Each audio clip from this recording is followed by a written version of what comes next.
স্বাগত ডিবিসি সংবাদে। আপনাদের সাথে আছি আমি জান্নাত সাথী। এবার জানাবো খবরের বিস্তারিত। রাত থেকে গাজীপুর সহ সারা দেশে শুরু হয়েছে যৌথ বাহিনীর অভিযান, যার নাম দেওয়া হয়েছে অপারেশন ডেভিল হান্ট। স্বরাষ্ট্র মন্ত্রণালয় থেকে এই অভিযানের ঘোষণা দেয় এবং প্রশাসনের আশ্বাসে পর্যবেক্ষণের ঘোষণা দিয়ে গাজীপুরে অবস্থান কর্মসূচি স্থগিত করে বৈষম্য বিরোধী ছাত্র আন্দোলন। গাজীপুরের দক্ষিণখানে গত শুক্রবার রাতে হাসিনার সরকারের মন্ত্রী মোজাম্মেল হকের বাড়িতে ডাকাতি চলছে ঘোষণা দিয়ে হামলা চালানো হয় বৈষম্য বিরোধী ছাত্র আন্দোলনের সমন্বয়ক সহ 25 থেকে 30 জন ছাত্র জনতার উপর। এতে আহত হন অন্তত 15 জন।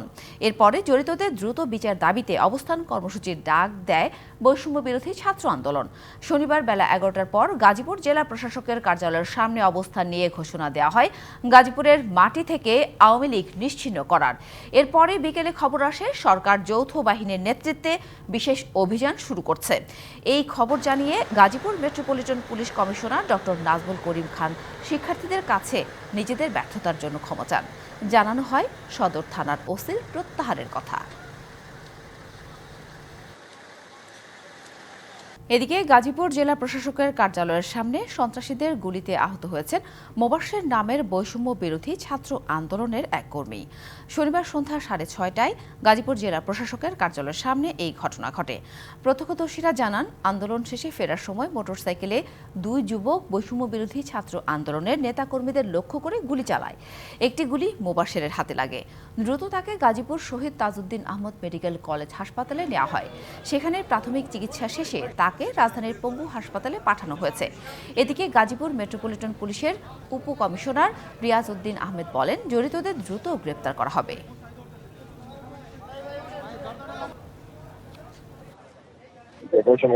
আন্দোলনের অন্যতম একজন সদস্যকে ওরা ওইখানে ছেলে হঠাৎ করে একটা গাড়ি থেকে ছুটতে হয়, ওর হাতে লাগছে, দ্বিতীয় দিকে সামনে একেবারে। কর্মসূচির পরে সন্ধ্যার সময় এই ঘটনা ওরা কিভাবে ঘটায়? কত বড় সাহস ওদের, চিন্তা করেন।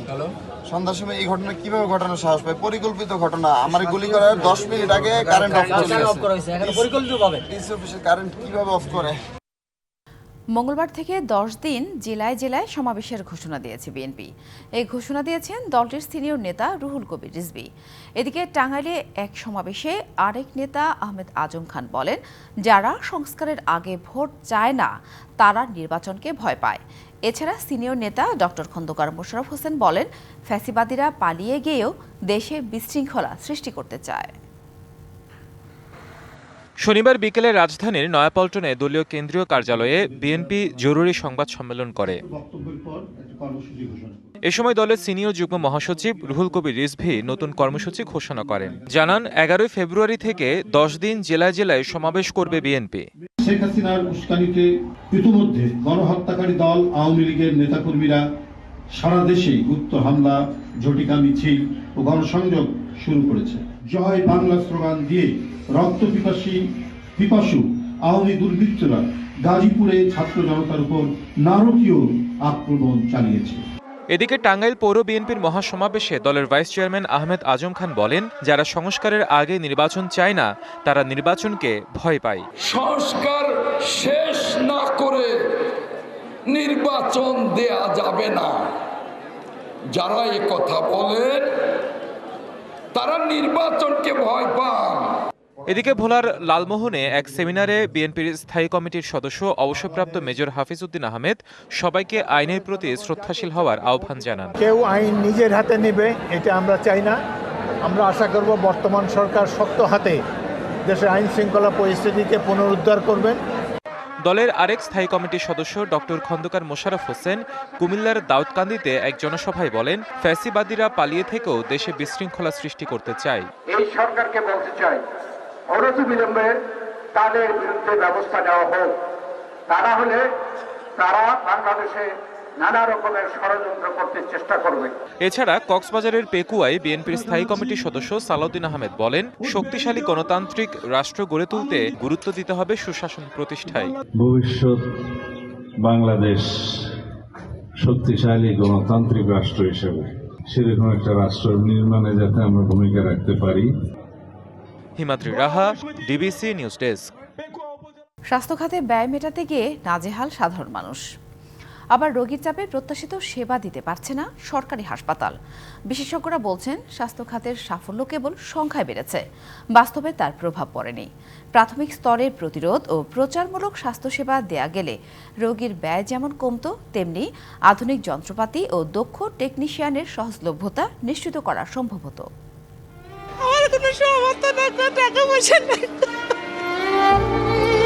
কুষ্টিয়া থেকে ক্যান্সার আক্রান্ত 2 বছরের নাতি আয়ানকে নিয়ে ঢাকার ক্যান্সার হাসপাতালে এসেছেন রুবিনা বেগম। ঢাকা মেডিকেল, ক্যান্সার হাসপাতাল সহ বিভিন্ন জায়গায় নানান পরীক্ষা নিরীক্ষাতেই দরিদ্র এ পরিবারটির খরচ হয়ে গেছে প্রায় 2 লাখ টাকা। এখনো শুরু হয়নি মূল চিকিৎসায়। সব মিলিয়ে দিশেহারা এখন পরিবারের সদস্যরা। হালকা পাতলা চিকিৎসা হয়েছে, এখনো আমার ঢাকা মেডিকেলে পরীক্ষা নিরীক্ষা করতে 1.5 লাখ 2 লাখ টাকা খরচ হয়ে গেছে। আমার তার সামর্থ্য নাই শোনা, যাদেরকে সহযোগিতা করতে।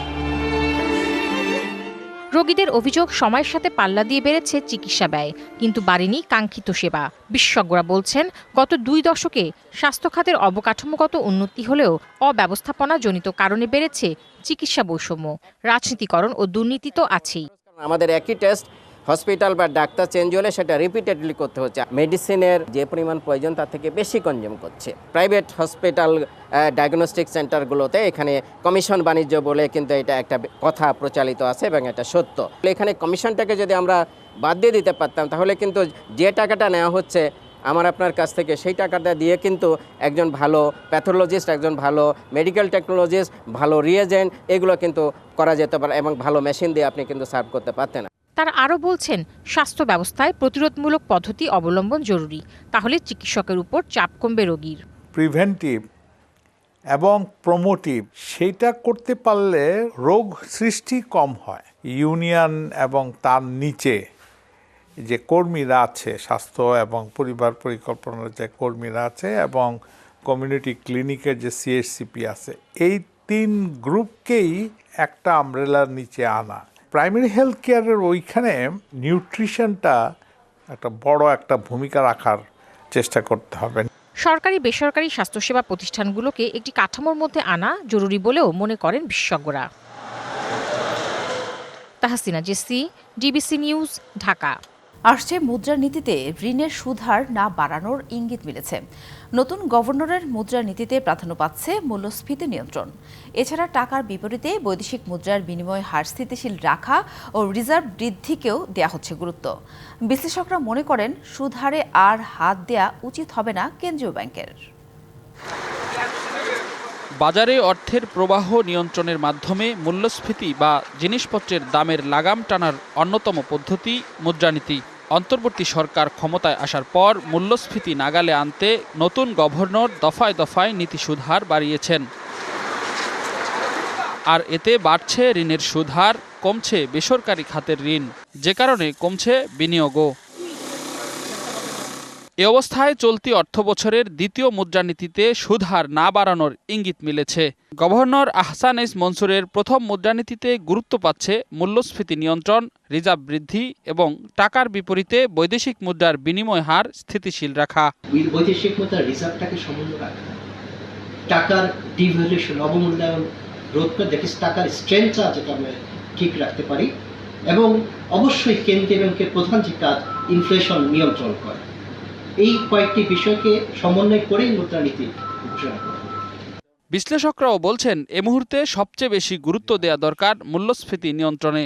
সুদহারে কোনো পরিবর্তন আনার পক্ষেও নন তারা। খাদ্য বহির্ভূত মূল্যস্ফীতি কিছুটা বেড়েছে এবং সেই ভিত্তিতে হয়তো তারা ভাবতেও পারে যে না, এখন তো আরও একটু বাড়ানো দরকার। পরের দিকে মূল্যস্ফীতির প্রবণতা যদি আরও পরিষ্কার হয় তখন এই ধরনের সিদ্ধান্ত আর ফার্দার বাড়ানোর সিদ্ধান্ত হয়তো বেশি গ্রহণযোগ্যতা পাবে। তবে তারা বলছেন কেবল মুদ্রানীতি দিয়েই জিনিসপত্রের দামের লাগাম টানা সম্ভব নয়। মুদ্রানীতির বাইরে আর্থিক নীতি, ফিসক্যাল পলিসি যেটা, সেখানেও কিন্তু একই রকম হতে হবে, যে সেখানেও খরচ যদি বাড়তে থাকে তাহলে কিন্তু মুদ্রানীতি, সংকুচনমূলক মুদ্রানীতি কাজ করবে না। যৌথ জয়েন্ট উদ্যোগ ছাড়া কিন্তু আমাদের যে মূল্যস্ফীতির লাগাম বেড়েই চলেছে এটা করা সম্ভব না। রেদওয়ানুল হক, ডিবিসি নিউজ, ঢাকা। পহেলা ফেব্রুয়ারি থেকে দ্বীপ সেন্ট মার্টিনে 9 মাসের জন্য বন্ধ হয়ে গেছে পর্যটক যাতায়াত। দ্বীপটির পরিবেশ রক্ষায় এমন সিদ্ধান্ত কতটুকু প্রভাব ফেলবে এবং কী ধরনের কার্যক্রম বাস্তবায়ন হবে তা নিয়েই আলোচনা সর্বমহলে। সংশ্লিষ্ট কর্তৃপক্ষ বলছে, শিগগিরই দ্বীপটি নিয়ে সরকারের সংশ্লিষ্ট পর্যায়ে গৃহীত চূড়ান্ত কর্মপরিকল্পনা বাস্তবায়নে কাজ শুরু করা হবে।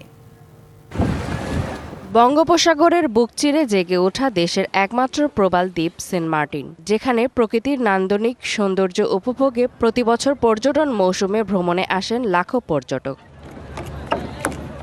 আগে প্রতি বছর অক্টোবর থেকে মার্চ 6 মাস দ্বীপটিতে পর্যটক গেলেও এর পরিবেশ রক্ষায় তা সীমিত করে চলতি মৌসুমে নভেম্বর থেকে জানুয়ারি 3 মাস করা হয়। এর মধ্যে শুধু জানুয়ারি মাসে পর্যটকরা রাত্রি যাপনের সুযোগ পাচ্ছে। ডিসেম্বরে শুরু করতে করতে 15 দিন পার হয়ে গেছে। 16 তারিখ থেকে কিছু লোকজন আমরা দেখেছি। ফেব্রুয়ারি মাস যদি পর্যটন মৌসুম না থাকে, দ্বীপের মানুষ আলটিমেটলি তারা পূর্বের যে বিভিন্ন অনৈতিক কাজে তারা ফিরে যাবে। এমন বিধি নিষেধের কারণে জীবিকা নিয়ে সংকটে পড়েছে পর্যটক নির্ভর দ্বীপের বাসিন্দারা। ব্যবসায়ীরা বলছেন, দ্বীপবাসীর জীবিকার পাশাপাশি পর্যটন খাতের বিনিয়োগের বিষয়টি মাথায় রেখেই পরিবেশ রক্ষায় কার্যকর ব্যবস্থা নিতে হবে। প্রতি বছর এটা নিয়ে আলোচনা হয়। আমাদের হাজার হাজার কোটি টাকার বিনিয়োগ, এটা কোটি কোটি টাকার সরকারি বিভিন্ন ব্যাংক থেকে লোন, যেখানে ব্যাংক সেক্টর ভেঙে পড়েছে এই লোনের কারণে। তা আমরা কিভাবে এই ব্যাংক লোনগুলো পরিশোধ করব? বাংলাদেশে একমাত্র এলাকা বলা যায় সেন্ট মার্টিন, যেখানে হচ্ছে কোনো কলকারখানা নেই, যেখানে হচ্ছে যান্ত্রিকতা নেই, যেখানে কার্বন নিঃসরণ হয় না। আগে বরং এর চেয়ে বেশি পরিবেশের ক্ষতি হতো যখন পর্যটক যেত না, ওই সময় ওখান থেকে জিনুক সামগ্রীগুলো আহরণ করতে স্থানীয়রা। অন্যদিকে পরিবেশবাদীরা বলছেন, কেবল বিধিনিষেধ আরোপ করে পরিবেশ রক্ষা সম্ভব নয়। আর পরিবেশ অধিদপ্তর ও জেলা প্রশাসন জানায়, দ্বীপবাসীকে সম্পৃক্ত করে পরিবেশ রক্ষায় করণীয় নির্ধারণে কাজ করছে সরকার। সেন্ট মার্টিনে পর্যটক যাতায়াত বন্ধ করেছেন, ঠিক আছে, কিন্তু এই 9 মাস কী করবেন, কিভাবে পরিবেশ সুরক্ষা করবেন, কিভাবে এই পরিবেশকে উদ্ধার করবেন, সেটাও একটু জানানোর প্রয়োজন বলে আমি মনে করি। সেন্ট মার্টিনের স্থানীয় লোকজনের সাথে কথা বলে তাদেরকে নিয়েই আমরা কীভাবে পরিবেশ ও সেন্ট মার্টিন দ্বীপের পরিবেশ ও প্রতিবেশ উন্নয়ন করতে পারি, সেই বিষয়ে তাদের মতামতগুলো নিয়ে আমরা বিভিন্ন ধরনের পরিকল্পনা কন্টিনিউভাবে পরিচালনা করব ভবিষ্যতে। সরকার ইতিমধ্যে চিন্তা করেছে পর্যটকবৃন্দ যাওয়ার পরে সেন্ট মার্টিনের যে প্লাস্টিক দূষণ এবং অন্যান্য যে পরিচ্ছন্নতার যে একটা সমস্যা দেখা দেয়, সেটিকে সমাধান করবার জন্য সরকার এখানে বিশেষ উদ্যোগ গ্রহণ করেছে। 8.5 কিলোমিটার আয়তনের এই দ্বীপে বাস করেন 10,500 মানুষ। DBC news desk. 4 মাস ধরে পাবনার হাসপাতালগুলোতে নেই জলাতঙ্কের ভ্যাকসিন, ফলে ভোগান্তিতে রোগী ও স্বজনরা। হাসপাতাল থেকে ভ্যাকসিন না পেয়ে বেশি দামে বাইরে থেকে কিনতে বাধ্য হচ্ছেন তারা। সম্প্রতি রোগীর সংখ্যা বেড়ে যাওয়ায় ভ্যাকসিনের ঘাটতির কথা বলছেন সিভিল সার্জন। দীর্ঘদিন ধরে পাবনা জেনারেল হাসপাতাল সহ উপজেলা স্বাস্থ্য কমপ্লেক্সগুলোতে মিলছে না জলাতঙ্কের ভ্যাকসিন। সম্প্রতি পাবনায় কুকুরের আক্রমণে আক্রান্ত হওয়ার সংখ্যা বেড়ে যাওয়ায় চাহিদা বেড়েছে জলাতঙ্ক ভ্যাকসিনের। বিনামূল্যে এই ভ্যাকসিন দেওয়ার কথা থাকলেও রয়েছে সংকট। প্রায় 4 মাস যাবৎ ভ্যাকসিন না থাকায় বিপাকে ভুক্তভোগীরা। আমাদের সদরে পাঠাচ্ছে, আমরা সদরে আসছি, কিন্তু সদরেও নেই। আমরা কোথায় যাব? এই টিকাটা ছাড়া আমাদের ফ্লাইট হবে না। সদর হাসপাতাল আসলে মিনিরা বলতেছে যে আমার টিকা নাই, আপনার টিকিট করে ডাক্তার সাথে যোগাযোগ করেন। তাহলে আমরা এরকম ভোগান্তি আমরা যাবো কই? সরকারি হাসপাতালে ভ্যাকসিন না পেয়ে বাইরে থেকে কিনতে হচ্ছে বেশি দামে। কুকুরে কামড় দেওয়ার পরে যে জলাতঙ্কের টিকা, এটা পাবনার কোনো সরকারি হাসপাতাল পাবনা পৌরসভাতে নাই। এর ফলে উচ্চ মূল্য দিয়ে বেসরকারি কোম্পানির এই টিকাগুলো আমাদের কিনতে হচ্ছে। ভ্যাকসিন নিতে আইছিলাম, তা ভ্যাকসিন পেলাম না, নষ্টে টাকা দিয়ে কিনে নিতে হলো। যদিও দ্রুত এই সংকট নিরসনের কথা জানিয়েছে সিভিল সার্জন। সম্প্রতি দেখা যাচ্ছে যে কুকুরের কামড়ের প্রভাবটা বেড়ে গেছে, যে কারণে আমাদের যে প্রত্যাশিত যে ভ্যাকসিনটা আমরা পাই, সেই ভ্যাকসিনের পরিমাণটা কিছুটা কমে গেছে। এই বিষয়টা উল্লেখ করে আমরা ইতিমধ্যে স্বাস্থ্য অধিদপ্তরে আমরা চিঠি প্রেরণ করছি। সিভিল সার্জন কার্যালয়ের তথ্য মতে জেলায় প্রতি মাসে 700 থেকে 800 ভ্যাকসিন প্রয়োজন। Partha Hasan, DBC news, Pabna. একসময় নাটোরের চলনবিলে সরিষার আবাদ হতো অনেক, কিন্তু এবছরের বিলম্বিত বন্যায় চাষ হয়েছে তুলনামূলক কম। বোরো ধানের আবাদের সময় পাওয়া যাবে না, সেই শঙ্কায় অনেকে করেননি সরিষার চাষ।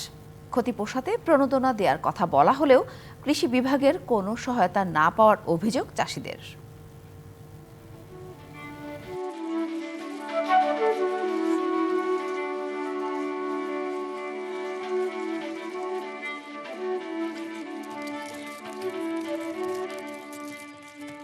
অন্যান্য বছর এই সময় চলন বিলে চোখে পড়ত বিস্তীর্ণ হলুদের সমারোহ।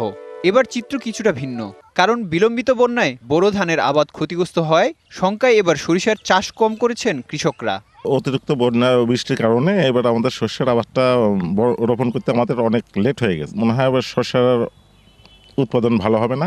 যারা সরিষার আবাদ করেছেন তারা আছেন উৎপাদন নিয়ে দুশ্চিন্তায়, শঙ্কা ন্যায্য মূল্য পাওয়া নিয়েও। খুব একটা আবাদ এবার ভালো হয়নি, তা আশা করা যায় ফলনে ভালো পাওয়া যাবে। সরিষা বা যে কোনো ফসলেরই ন্যায্য মূল্য আমরা পাই না। সরিষা উৎপাদনের জন্য কোনো রকম প্রণোদনা পাইনি এবং কোথায় কিভাবে দেওয়া হয় এটা আমাদের সঠিক জানা না। জেলায় সরিষার চাষ কম হওয়ার কথা স্বীকার করে কৃষকদের সব ধরনের সহযোগিতা দেওয়ার কথা জানিয়েছে কৃষি সম্প্রসারণ অধিদপ্তর। এবছর দেরিতে বা নাবিতে অনেক বৃষ্টিপাত হয়েছে, ফলে বন্যার সৃষ্টি হয়েছে, এর জন্য কিছুটা আবাদ কম হয়েছে।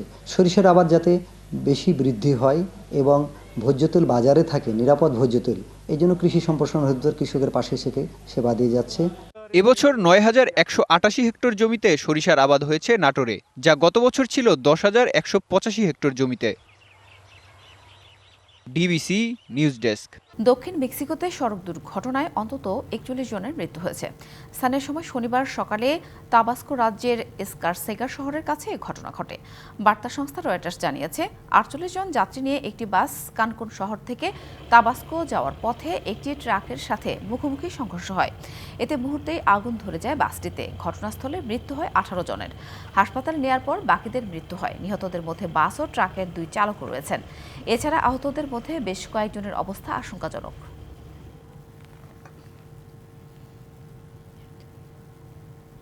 নেটজারিম করিডোর থেকে সেনা প্রত্যাহার শুরু করেছে ইসরায়েল। স্থানীয় সময় রবিবার সকালের মধ্যেই নেতানিয়াহু প্রশাসন তাদের সেনা সরিয়ে নেয়ার কার্যক্রম শেষ করবে। শনিবার জিম্মি ৩ ইসরায়েলি ও ১৮৩ ফিলিস্তিনি বন্দী বিনিময়ের পর এই তথ্য নিশ্চিত করে তেল আবিব। এদিকে অধিকৃত পশ্চিম তীর ও গোলান মালভূমিতে সামরিক মহড়ার ঘোষণা দিয়েছে ইসরায়েল। এর মধ্যে সেসব এলাকায় মোতায়েন করা হচ্ছে বিপুল সেনা। এতে ওইসব এলাকায় স্থানীয়দের চলাচলে আসতে পারে নিষেধাজ্ঞা। এছাড়া গাজায় যুদ্ধবিরতি কার্যকরের পরপরই অধিকৃত পশ্চিম তীরে এখনও অব্যাহত রয়েছে ইসরায়েলের সামরিক অভিযানের নামে নির্যাতন ও ধরপাকড়।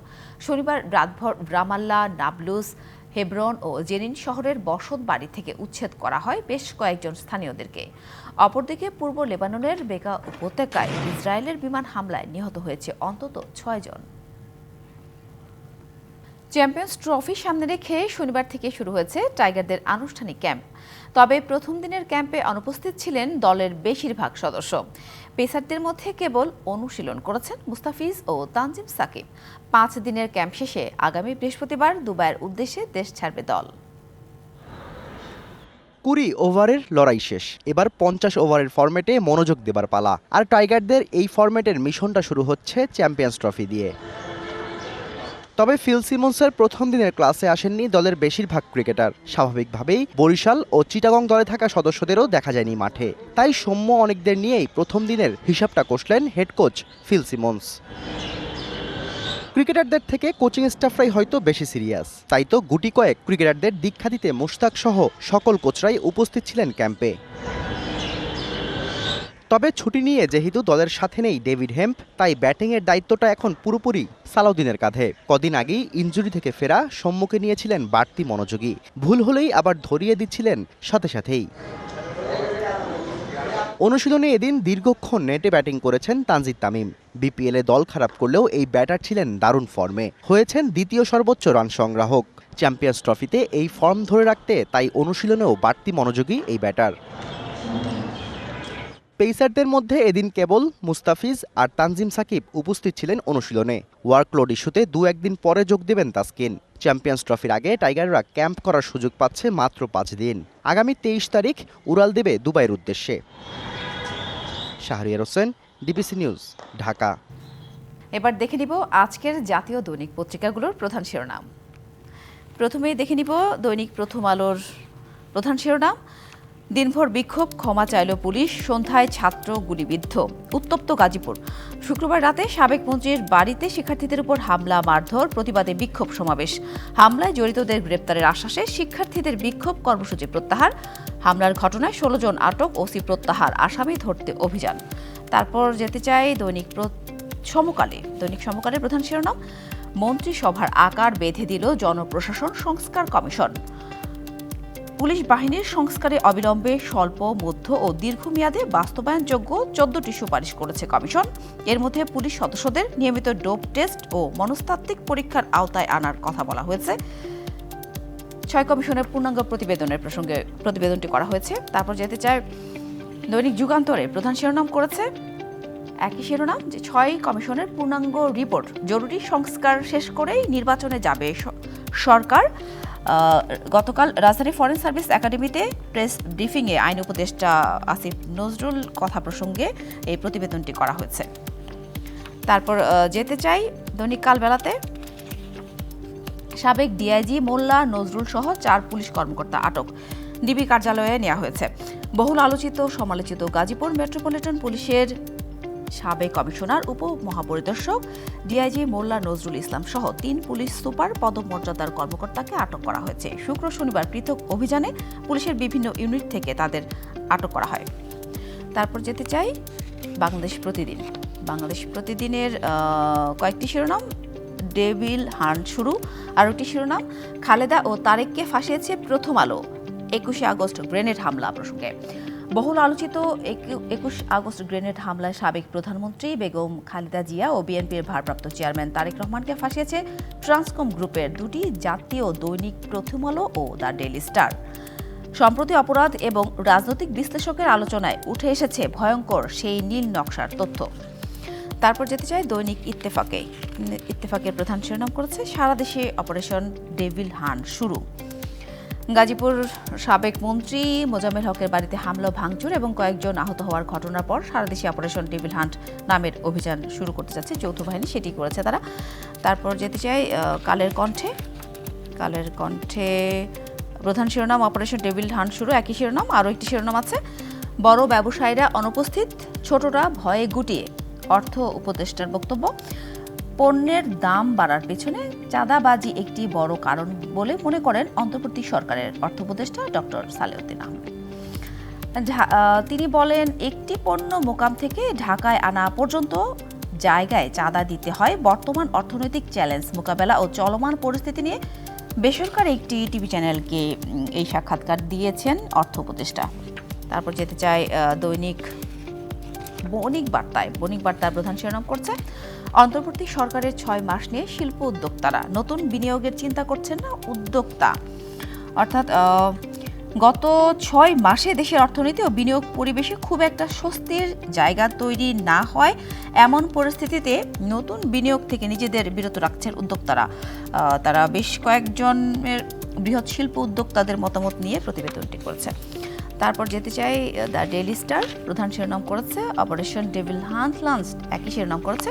তারপর যেতে চাই দ্য বিজনেস স্ট্যান্ডার্ডের শিরোনাম করেছে অন্যতম, 335 crore টাকা ghost rail line to Rooppur that goes nowhere. তারপর যেতে চাই ডেইলি অবজারভারের প্রধান শিরোনাম, Modi's parties win election in new Delhi after 27 years out of power. তারপর যেতে চাই নিউ এজের প্রধান শিরোনাম করেছে BNP declares countrywide programs from 11 February. এই ছিল আমার হাতে আজকের দৈনিক পত্রিকাগুলোর প্রধান শিরোনাম।